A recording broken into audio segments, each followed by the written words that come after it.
conveniently fits on just like one page of paper rather than being, like 5 pages long, which is how long it would be if we didn't use the repeat signs, right? If we just wrote G, C, G, D, and then another line G, C, G, D, and then another line G, C, G, D, it's not necessary, right? So the repeats and all the directions and everything, they're helpful, actually. So, just to reiterate that verse 1, 2, 3, 4, chorus, first ending, repeat the verse 1, 2, 3, 4, chorus, second ending, sha-la-la, twice, G, G, and then the G break. We sit here and wait for the bass to do its solo.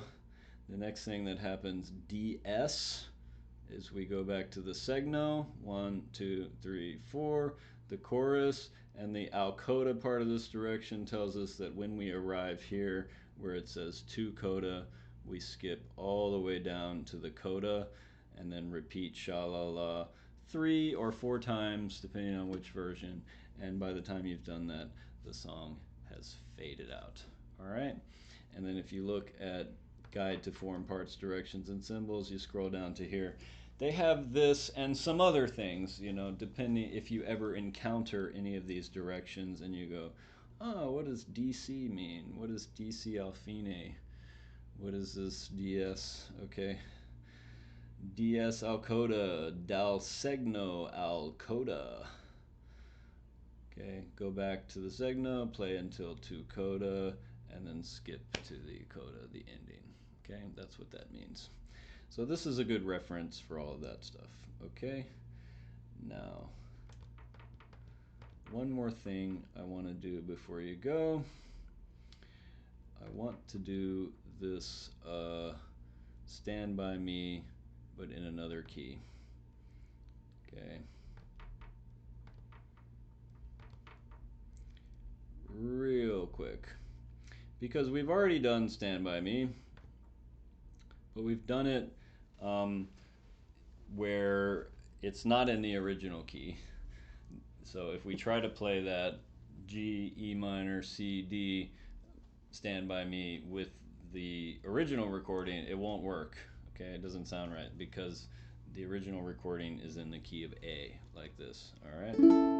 So everything's the same. You do the same strum pattern that you learned before for Stand By Me. We're just going to do different chords, and this gives us a chance to learn a few different chords now. All right, because you should know G, C, D, E minor, F, D minor, and we only learned like one new chord today, which was D7, and now we're going to learn 3 more chords, and only one of these chords I would really consider to be difficult. So A looks a lot like F, except instead of putting this finger down here on the E string, it goes here on the C string, and that's A. Okay. Now hold on to A because the next chord is very, very similar. Okay, this chord, F sharp minor. F sharp minor, okay? And one of the reasons why I'm putting this in the video instead of just telling you in the directions is because this chord is hard to find on your chord chart, and I'll show you why. So we're looking for F sharp minor is what we're looking for. And if we scroll down here, okay, we're like F and then G flat. All right. And if you're not familiar with like music symbols or music on paper, music notation, this little B looking thing is not a B, it's a flat. That means flat. And then this little thing that looks like the Twitter hashtag is not the Twitter hashtag, it's sharp. Okay? And what flat means is that we move the note lower, and sharp means we move the note higher. Okay? So if I'm on a note, okay, this happens to be the note G. You don't have to know that yet, but you'll know it later on in the semester. Okay, this is the note G, and say I want to sharp G, I move it 1 fret higher, so from 3 to 4. And now I'm on G sharp. Okay? And say I want to flat the G, I move it 1 fret lower. So here's G flat.